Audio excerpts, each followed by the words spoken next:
tweet is out. Okay.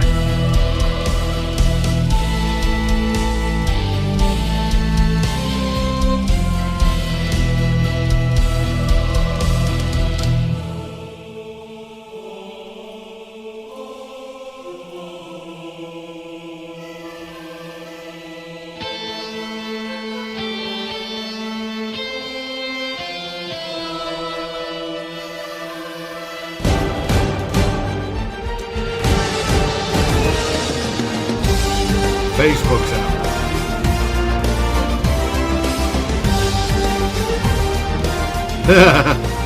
Welcome to Climbing the Pocket's Mock Draft Mondays. Who will the Vikings pick, and who's your favorite choice? Hey everybody, it's Dave here, and we are starting Mock Draft Mondays just a tad bit late. That's due to conflicts on my part, but we are here to run this mock. First of all, the man up above me directly, Mr. Jason Brown, and above him, the draft guru from Climbing the Pocket Network, Mr. Tyler. Tyler, how you doing, buddy? Oh, life is good. Just a friendly reminder again, the guards don't matter. I almost feel bad saying that, considering I can see a Randall McDaniel framed jersey in Jason's background. But when you're great, it's okay. You do matter. If you're not, you don't. So let's have some fun. Let's have some fun. And there he is, our guy, always here, Vikings Jerome. How you doing? And before we get going, Vikings Jerome is here. Be like Vikings Jerome. Come on in whenever we go live to make sure you're not missing a show. Subscribe, hit the bell, get the notification, come through, tell us why all our picks are wrong, and let's have a good time. But before we get into this mock draft, early on in the playoffs, our man Flip told us we should be learning from all these playoff teams. And so, I guess I got to ask you guys, what did we learn from last night's game? Because I had to just walk away from Twitter today, because from what I've been led to believe by Vikings fans is that Kirk Cousins and Patrick Mahomes are basically the same player. And because Patrick Mahomes was playing with all second-string linemen last night against a very good Bucs front, that the Vikings should spend all their picks on offensive line, and Kirk Cousins will turn into Patrick Mahomes or something of that sort. I'm not really sure what the takes were because I had to log off. But David, you're laughing. Like, what were your takeaways from that? And why on earth, to paraphrase Luke Braun, are any of us thinking about the Vikings when the Super Bowl is being played? It's not our time. It's somebody else's time. Let them have their moment. Why are we making this about us? David, what were your takeaways? Vikings fans will always make it about them because we haven't been there since 1977 when I was a kid. But now I saw all that stuff that you did today, and I was just shaking my head. First off, how do I think the Vikings are going to take that game? They're going to look at it and see all the pressure, and there was 70 pressures put on Patrick Mahomes, and they're going to go, that's the answer. So I fully expect that they will be looking at defensive linemen that could get after the quarterback first thing in the draft. But what most of Vikingdom took it as was, well, his line was garbage. See what happens when your line is garbage. Well, they want to fix the O-line. The question is, what do you get more big bang for your buck? In my opinion is what probably Zimmer's going to do, and that's go for those defensive linemen that can be impactful straight from the get-go, and then hopefully in free agency pick up that left guard. But that's Dave's opinion, and, Vikings Twitter was all gassed about we need O-line. I mean, always. Tyler, guards don't matter. Fornes, talk to me, my man. What were your takeaways? Because you were a bit fired up this morning about all things Vikings as it relates to the comps between Kirk and Pat Mahomes and just everything else that was going on today. So we're here, we're live, we're on air. Get some stuff off your chest before we run through this mock draft real quick. Oh my gosh, where do we begin? Well, first off, Patrick Mahomes was missing 4 starting offensive linemen, including both tackles. Eric Fisher, number 1 overall pick in the draft, who has made multiple Pro Bowls. Mitchell Schwartz, who is arguably the best right tackle in football. You're missing both of those guys. You're missing both of your starting guards from day one this season, and Andrew Wiley is playing center, who was your center day one. Okay, so you're missing 2 high caliber tackles, and you're on basically your 4th and 5th guard. Like, Mahomes played relatively well yesterday, considering he was dealing with all those deficiencies. His receivers were not getting open. They were dropping balls. He had that throw where he was parallel to the ground and rocketed it. A perfect throw, very catchable ball, and it hits his player in the face mask. Like, this is the Super Bowl. This isn't week 2 of the preseason. Your guys need to be making those catches. Now, the one thing I think we can learn from these teams, weapons, trenches. And then obviously the Bucs threw a lot of picks at cornerback a few years ago, and you're really seeing those pay off. Sean Murphy-Bunting last year in the 2nd round. Carlton Davis, a.k.a. King of Slant Boy.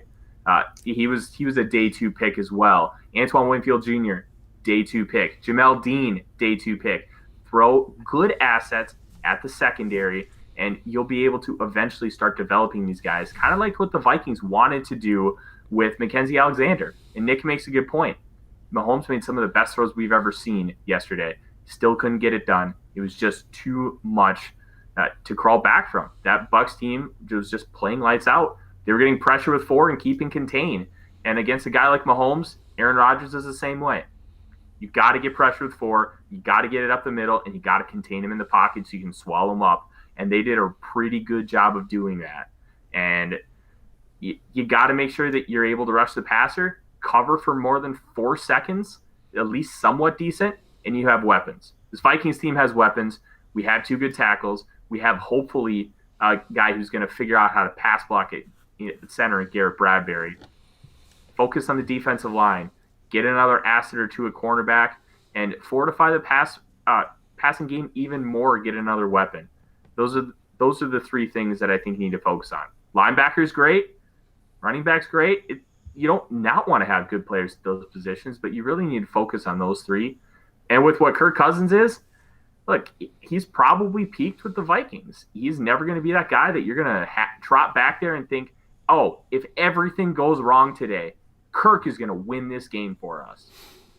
He's just not that guy. And I'm sick of this fan base being so okay with just relying on outlier years. 98 was an outlier year. 09 was an outlier year. 17 was an outlier year. You can't expect our team to be so good that it's borderline historic to make a run. You should have a guy that can keep you in that conversation every single year. That's what the Packers have had for the last 30 years with Aaron Rodgers and Brett Favre. I want that guy. I want us to take a chance, move up, and try and find him. Trade 3 first and Kirk for Deshaun Watson. Get him in here. Try and make it work. Stop building a freaking team and then throwing a random in at quarterback. Remember the 90s? Who wants to roll out Sean Salisbury at quarterback? I mean, Warren Moon's my favorite football player of all time. You're rolling out a 40-year-old Warren Moon, and he was still really good. But it was a We will not accept any Warren Moon slander on this channel. Slander. There will be no Moon slander allowed. Well, you better Jeff George with his rocket arm. Jeff George was the number 1 overall pick. He just didn't mentally have it. He wasn't a good locker room guy, and he had character concerns. But that arm, that arm was special. Get a guy like him with some good character, and let's roll with this thing. And all right, so Tyler, you kind of set the stage for us here, and I know you're fired up. We were talking about it before we went live here, and I know you could talk about this subject for the full time period that we have designated for this here mock draft. But we got to get to work. We got 4 rounds of work to do here. So Tyler, with all that you said in mind, what strategy are we going into this draft with? Are we drafting like we're the Vikings? Are we doing what we want to do? Are we doing what we think's going to happen? Talk to me, man. I think we need to go full bore. This is what we want to do because I honestly don't know what the Vikings are going to do at this point. Matthew Stafford just went for 2 firsts and a third. Obviously, one of those firsts was for Jared Goff, so a first and a third. Carson Wentz is being talked about going for a first, two offensive players. I can see Rick Spielman getting an offer good enough for Kirk to make him want to move him. And like, he didn't want to move Diggs, he didn't want to move Percy Harvin, but he got offers he could not pass up.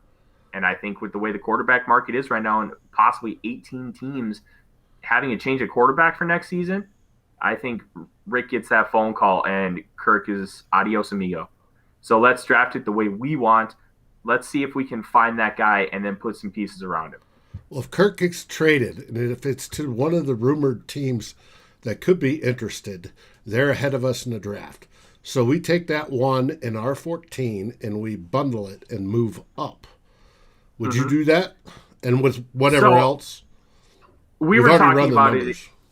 Yeah, we were talking about it in the chat, and I think one of the things that's going to be really tough is 2012, you had Washington giving up 3 firsts and a second to go from 6 to 2. And one of the things that our guy Nick Olson mentioned was the fact that 2 of those firsts were in future years, so they're less desirable assets. And when you're drafting a guy like Robert Griffin III, you're projecting that team to be really good really fast because he was perceived as that quality of a prospect. If you have 12 and 14 and you package either a 2, a 1, or a player, I think you might be able to move up into the top 5 relatively easily. And I think it wouldn't be unfair to say Kirk Cousins could draw, let's say, 12 from the Niners. 12 and 14 gets you to probably 4, and that gets you one of the top 4 guys. Dislike. Okay. Cool. All righty. Let us fire this thing up. Just because of where we are now from a timing perspective, I'm just going to go ahead and say we're going to have to see where the board falls because I don't know that we have a bunch of time to do trades at this point. So we're firing through this thing where the board falls. We're going to make our picks, and we're going to keep it moving. So with that said, start the draft. Now, while we're waiting for 14 to come up, one thing yesterday did remind me of, Mahomes looked like Fran Tarkington of my youth. The scramble ability was almost mirrored what Fran could do. And it was Fran's birthday here just recently, and I want to wish him a happy birthday. Declining the offer, even though, in real life, we probably would have taken one of those. Mm-hmm. But here we are. It's time to make a selection, and it looks like Tyler, are we doing it? We have some people on the board here. We got Trey Lance, Rashawn, we got your boy Darashaw. I mean, those are really the only players that I think that we would even consider at this point, right? Yeah. Honestly, I would consider J.C. Horn at this spot too. I just finished his eval last night, and if you remember Joe Horn and the amount of attitude and swag that he played with as a New Orleans Saint, flipping the phone out from underneath the goalpost, his son J.C. is a dog, and he is just physical and he's chirpy, just like his dad. And he's a little grabby, but so is Xavier Rhodes. You get him in practice with Mike Zimmer, putting some boxing gloves on him, learning how to not be so grabby. I think he could be a really good player, and I think Zimmer will love him. But we're going to take Trey Lance because Trey Lance is my quarterback too. I have him right now above Justin Fields and Zach Wilson before I finish final evals. Trey Lance has everything projected you could want. And I think when you look at Justin Herbert and his eval coming out of Oregon last year, all the best things that he did at Oregon, they did not ask him to do. They didn't ask him to throw the ball vertically. They asked him to throw screens, throw crossing routes. They didn't ask him to throw seams and deep balls and deep crossers. We're talking the short stuff. This is a read option RPO style offense he was running in Oregon, which gets a lot of flack for developing quarterbacks because it's very, very run heavy. You put him in Los Angeles, you get him into an offense where he's able to utilize his best strengths, which is his great arm. And look, he unfairly won Rookie of the Year over Justin Jefferson. He was look, yes, Herbert was fantastic. Well played. He broke a bunch of records. He didn't have in my opinion, the all-time great year Jefferson did, but that's neither here nor there. What I learned from that evaluation was you really want to work on what projects to the next level. If stats were the king, Timmy Chang and Tim Tebow would be having a Hall of Fame careers right now. And if you don't know Timmy Chang, he broke every passing record in the NCAA at the University of Hawaii in the early 2000s. Is it the Fighting Rainbows? Yep. The June Jones, Warren Moon run and shoot Rainbows. There we go. So we're going Trey Lance is what you're telling me. We're going Trey Lance. He is a big-bodied guy, 3-star prospect out of Marshall, Minnesota. He's got a cannon. He throws with anticipation. He needs a little bit of work on his progressions and some technique. But the guy has 1 year as a starter. He's going to be 21 years old. You can mold him, put him in this offense, and give him the ability to have a very successful running game and work with the play action. And you have a guy who in 3 years could be doing a Patrick Mahomes or Russell Wilson and taking you to a Super Bowl. And that is what's really exciting. Plus, you have a rookie quarterback contract. Mm-hmm. What we did. So if you're getting a Trey Lance, is your hope then? You're basically just riding it out for at least another year with Kirk Cousins and then trying to move, or are you trying to move Kirk Cousins this year just because the market is so just out of hand? If you can move Kirk Cousins, you move Kirk Cousins. And you can't keep him this year if you have that guy and expect to move him next year, because he's going to be a lot harder to move next year with that $35 million cap hit. Right now it's at 31. You can it'll be easier to maneuver with an extension if another team wanted to do so. And teams are desperate right now to get that quarterback. They're desperate for an upgrade. Look at the Colts. If they still had Andrew Luck, they probably are winning a Super Bowl. Like, they're a quarterback away. And you can make an argument for a few other teams that if they had an improvement at the position, you're talking a Super Bowl run. So you make the move if you can right now. And if somebody's offering you good enough capital, you take it and you do everything you can to move up and get that next guy. All right. So we got Trey Lance, and here we are. You know, we had to wait a little while for the next pick, but we're here, pick 78, and some familiar names, some names that we've seen before. Tyler, talk to me. Tell me some of the names that you like up here that we're still seeing. We got Javon Holland, who's a safety that is often mocked to the Vikings. Couple tight ends on the board. Can't see us going that way. We got Peyton Turner, Jackson Carman. Which positions do you want me to look at here? Your boy Spencer Brown is still on the board. Elijah Molden. Peyton Turner is a really interesting one because he kind of fits the mold of what the Vikings have wanted to do with third-round defensive linemen. He's not going to fit the Danielle Hunter mold. He's going to fit the Scott Critton, Jalen Holmes role, where he's kind of a tweener and you think you can really develop his athleticism. I don't think he's going to be this uber high upside athlete like I had with Danielle Hunter. He's going to be more of that DJ Wana mold. At Houston last year, he was playing at 290, playing 3 technique, and he dropped down to 270, and that's what he weighed in at the Senior Bowl. He's a real tweener. You can play him inside and outside, and I think he could be a really good 5 technique, take over that Everson Griffin role, and you have Andre Patterson who's going to be able to show him how to utilize his hands better and really grow him in that element. The one thing I worry about is because he is a real tweener, we haven't had great success with those guys. Like Jalen Holmes, we thought there'd be some development there, and there really hasn't been. So I kind of like the idea of Peyton Turner. Let's look at the offensive tackles, though, because there's one guy, I think Dave and I have already talked about him, but I want to talk about him some more if he's still on the board.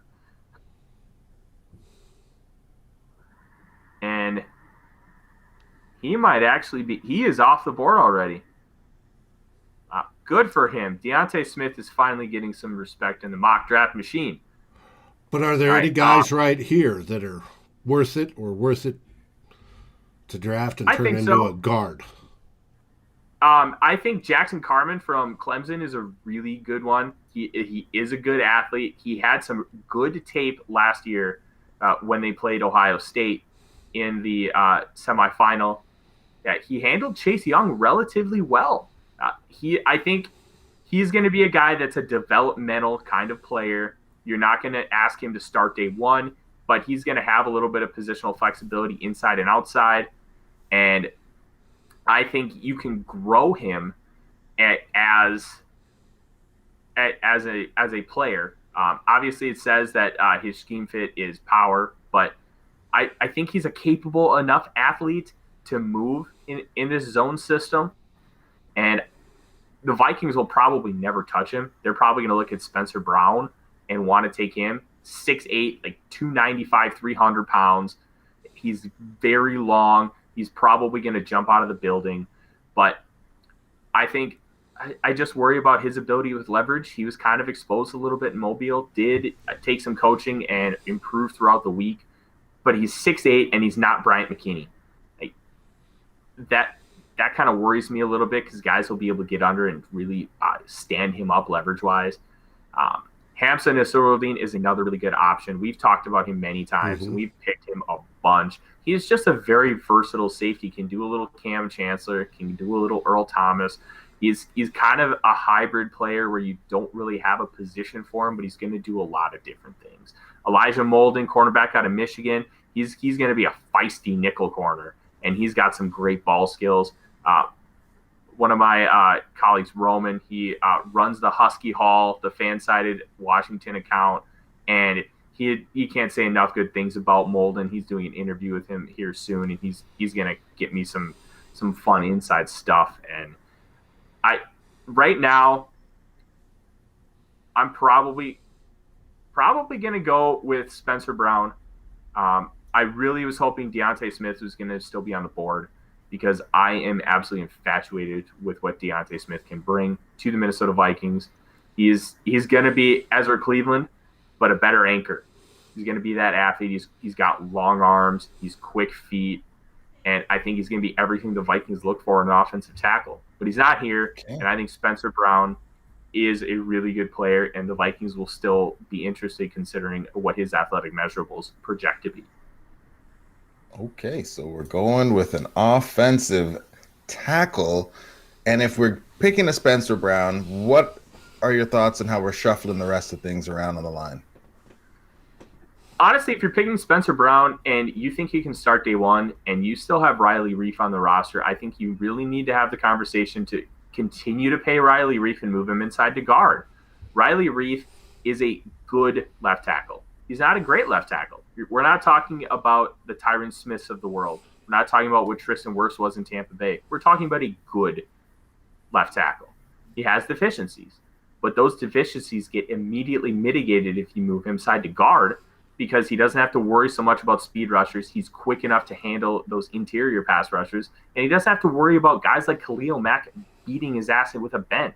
So he's got a solid anchor. I think overall it would be a smart move for him to move to guard. And if you don't make him take a pay cut, which let's be honest, that's not happening. He's going to have to take a pay cut or he's gone. I think the Vikings would be set. You have good pieces all throughout the line, no true weakness, and maybe Bradbury won't have to worry so much with absolute garbage guards next to him. And he can just worry about playing his game and not have to overcompensate. And maybe that fixes him too. All right, so we're back up once again. Who do you like? Pick 90 for the Vikings. Which of these players is really standing out for you at this point? You've mentioned the passing game, and so we've got a quarterback, we've got some protection. We don't really have anyone to get after the quarterback, and we really haven't picked anyone up to defend the passing game on the back end. Is there anyone that you like at any of those spots here? Which way are you going? What are you thinking? I'm really intrigued if the Vikings move on from Kyle Rudolph with Hunter Long. He's going to be a guy that plays inline. He's a really good athlete, great hands. Amari Rogers is one, kind of like a poor man's Kadarius Toney in this draft. He's going to do all the same things, but he's just not quite as explosive. The Minnesota cornerback Benjamin St. Juste, incredible length, great athlete, does a good job sticking in the hip pocket. I think he's been a really big riser in this process. I think he could be a really fun project for Mike Zimmer. Andre Sisco is a guy that I don't think the Vikings will prioritize. Safety out of Syracuse, tore his ACL a few games into this year, has incredible ball skills, but he does have some concerns but I think he can play a deep safety, and that would allow Harrison Smith to kind of be that rover inside the box and really be that riverboat gambler that he likes to be and is what made him so successful. Tyler Shelvin, the interior defensive lineman, can get some pressure. Victor, I can't say his last name. I haven't heard it pronounced yet, but the edge from Duke, he's a solid player. That looks like what? I think Dimu right Keji? now That one feels okay. Dimu Keji is what I'm rolling with for that one. Dimu Keji, let's roll with it. I think if this is how we would draft. I think I'm going to take that chance on Andre Sisco because you can teach a lot of things you can't teach ball production. And at Syracuse, not only is he a really good athlete, but he had like 16 interceptions over his college career, which is an incredible number considering this day and age. So Andre Sisco, the pick out of Syracuse, if those medicals check out, he can start day one, and I think he would be a really good guy to have opposite Harrison Smith, and he'd be given the opportunity to grow as well. Love it, love it, love it. All right. So, David, what are you thinking so far here? We've got a quarterback of the future or the present, depending on how things go. Right. We've beefed up the offensive line. We're doing some stuff here to replace. Harris is gone, so we know that. Harris is probably gone. So how you feeling, David?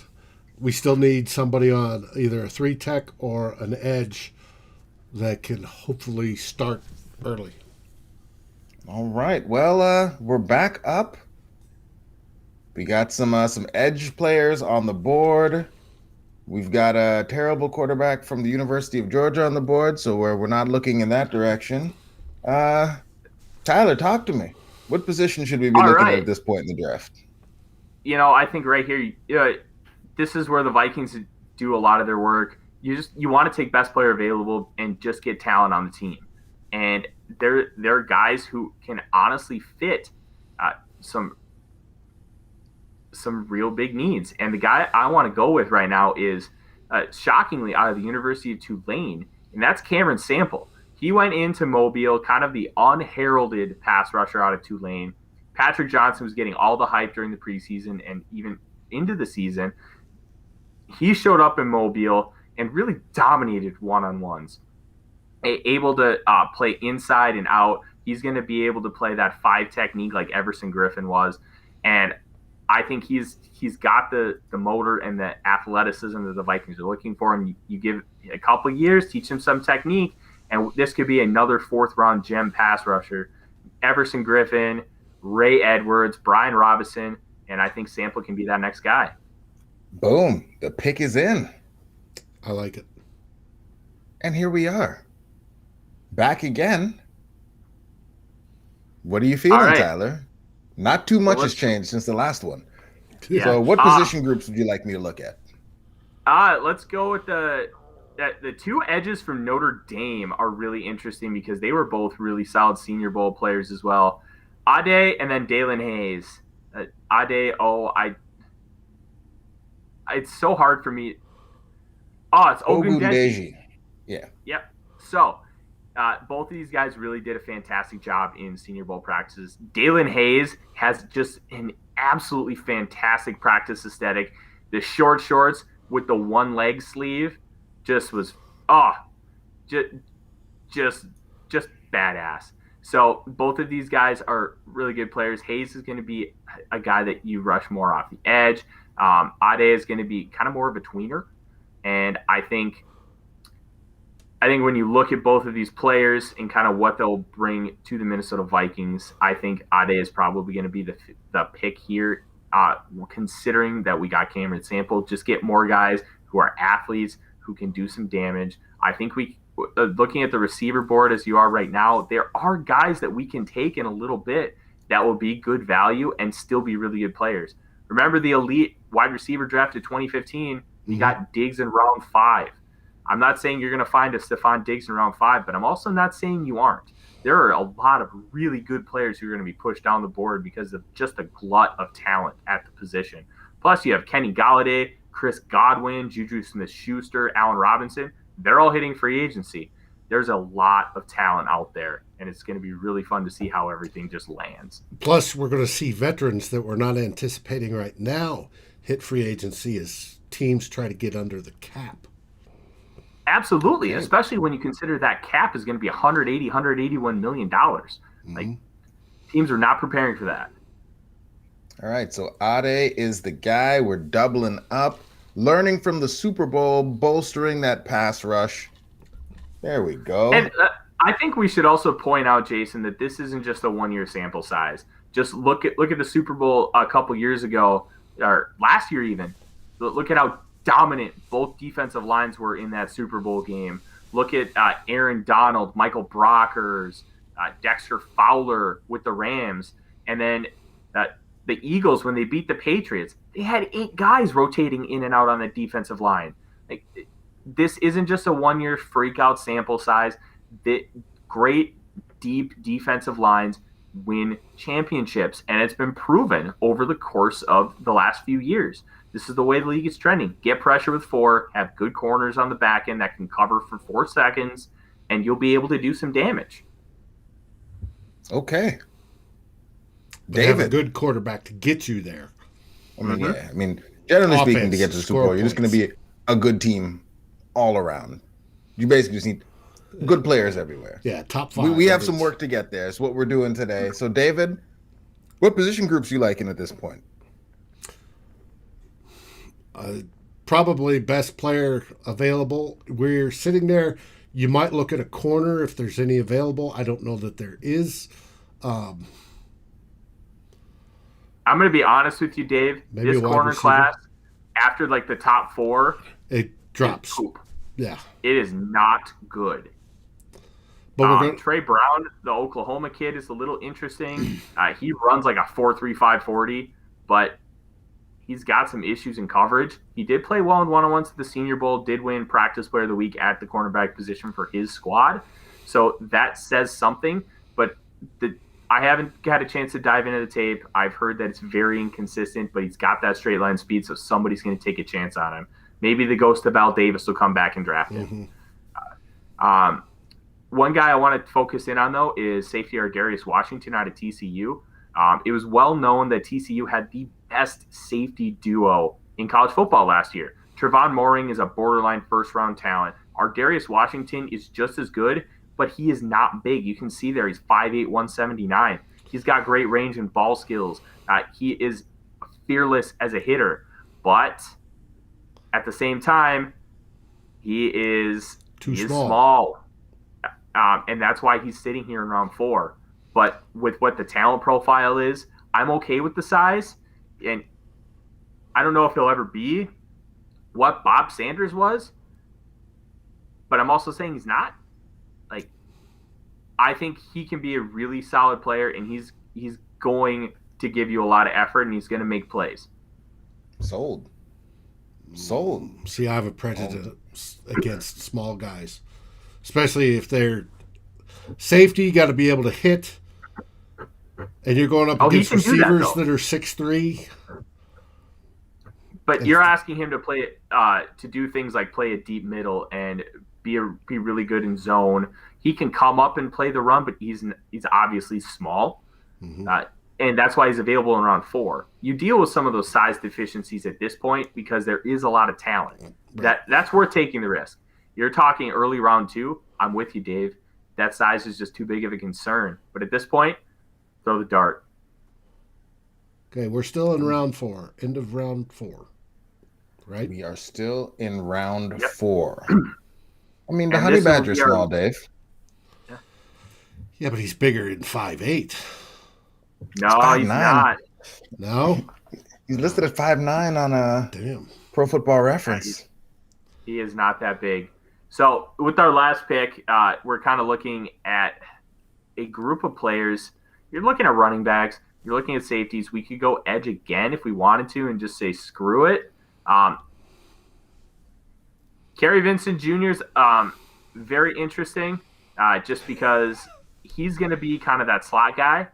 And I think we all know how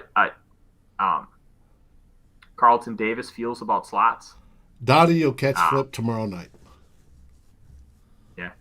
Let's Dave, we haven't done nearly enough with the wide receivers. We kind of talked about it. I'd either go Jason, wide let's pull up receiver wide or I'd receiver. pick probably Sermon. Believe it or not, I I'd think go running Sermon's back. really good. Uh, But with what Sermon's game is, I'm not quite sure how he's going to fit with what the Vikings want him to do. Okay. Obviously, Derrick Henry runs the wide zone, and he does a really good job at it. But the Vikings aren't going to value a guy who's that big and thick to play in that style of offense. Kylan Nick, Hill you're would be an correct. interesting one, and I think we know how I feel about Kylan Hill at this point. One guy I want to focus on, Josh Matterbebe, the Illinois kid. This guy has a 47-inch vertical leap. Damn. And when you say jump out of a gym, that is this guy. He has good size. He is not going to be overly explosive as far as straight line speed, but I think this is a guy that you take a chance on because he has a fantastic athletic profile. He started at USC, transferred to Illinois.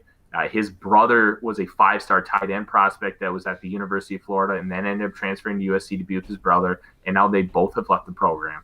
So there is a little bit of pedigree there with Matterbebe. And I think just with that incredible athleticism, you take a chance on him because he already is a good receiver. He's just not going to give you a lot of those other elements that some of the guys early on, like a Rashad Bateman or a Devonta Smith, he's not going to be that elite route runner yet. But when you get a guy round 4 who can already go up, get the deep ball, winning contested catches because he jumps out of a gym, take him, develop him, and honestly, he would automatically be our number 3 wide receiver with what we have on the roster. And he'd be playing out wide, which is fine. Yep. And with the flexibility that we have with Thielen and Jefferson, we've talked about this many times on this show. Mm-hmm. It's okay to draft a specific type of player because you can maneuver both Thielen and Jefferson inside and outside, play them at X, Y, and Z. And it's okay if you draft a slot-only guy or an X guy because you have that kind of flexibility with the other 2 guys. And I like Matterbebe and what he can bring to the Vikings, and I would make him the pick here. Talk to me about his limited production. What's going on there with someone? Because I will say, whenever someone is a plus athlete, but they don't have the production to go along with it, it does make me nervous. So help me understand why I shouldn't be as concerned. In this case, he did start at USC, and I think some of the issues that he had at USC was there's just a glut of receivers. And one of the things that's talked about a lot with Kadarius Toney right now in the process is that he didn't have a lot of production. And fantasy guys are saying, oh, he didn't have a breakout season until he was like 22. Well, he didn't have a breakout season until he was a lot older because in 2019, Florida had 7 guys on their roster that are playing on Sundays. Kyle Pitts, Trevon Grimes, Kadarius Toney are all going to be drafted. They had 3 guys drafted, 1 guy who made a team as an undrafted free agent at receiver. Sometimes there's just too many guys to get the ball around. Then he goes to Illinois, and he made some real flashes, but it's Illinois. I don't know if you've watched any Illinois football, Jason. They're bad.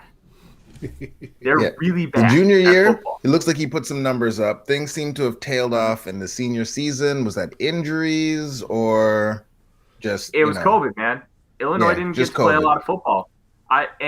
Illinois is not good in general. I mean, you could kind of say the same thing with Rashad Bateman. Like, they were double and triple teaming him. They weren't trusting Tanner Morgan at all. Defenses, they didn't buy that he was going to hit him deep. And you could kind of say the same thing. Sold. And you've made the case. I'm on board with it. So let's do it. The last pick, we're getting that wide receiver, another weapon. The draft is being finalized, and so to run through what we did here, no trades: Trey Lance, Spencer Brown, Andre Cisco, Cameron Sample, Ade, Adarius, and Josh. Bringing things home. David, looking at this, we got QB, we got some trench action, coverage, doubling up at the edge position, more coverage, and a wide receiver. How do you feel about this? If this is the way the draft goes on draft night, are you happy, or are you hoping the Vikings went in a different direction? No, I'm happy. I like that draft. Boom. We got the QB of the future. We got a wide receiver that can compete for number 3, who's tall, fast, and can jump like a madman. We've got some beef on the O-line and a little bit on the D-line to help. Hopefully in free agency, we're not going to get much in the first round of free agency. I doubt we'd pick up any big splash because we are over the cap. But after the draft, we can look at some of those other guys that are in the mid or lower range free agency to fill in any holes. And I like this. It's a good start. Boom. Well, there it is. We made it through. As always, listeners, thanks for listening. Viewers, thanks for watching. And yeah, if you're watching this right now, subscribe, hit the notification button. And if you're listening, go to YouTube, subscribe, hit the notification button. We do this live. As we move forward, we're going to have a show for you live Sunday through Thursday, starting with 2 old bloggers, ending with Vikings Hot Take. Show for you every day of the week. And then those podcasts will be coming out the next day. So subscribe, hit the notification button. And yeah, that's it. That's all. Thanks for watching. Dave, hit the music. Skol, everybody.